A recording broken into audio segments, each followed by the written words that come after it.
All right, so you have a Breville machine that is not steaming milk. Here's how you're gonna fix that. As you can see, nothing's happening. What a disappointment. First thing in the morning, can't make a cup of coffee. Here's what we're gonna do. You're gonna take out most of the water.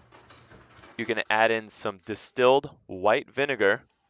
So just like half a cup of water, half a cup of distilled vinegar. Then we're gonna let it run through. So give it about 30 seconds, maybe even a minute. And you can see it'll clean itself out with the distilled vinegar. After that, we're gonna re-clean it out again. So you're gonna run a couple espressos through with just water. So clean out everything.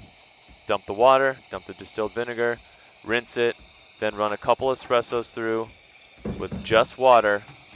Now you're ready for your coffee. Solved in less than a minute. If you like this video, please like and subscribe. Here it is steaming it up right after we had this issue. Now this will probably happen every 6 months. So just get some distilled white vinegar on hand and you'll be ready to clean it up and get it working again in no time. No need to go to some repair shop or spend a lot of time, energy, or money on it. Please like and subscribe. Thank you.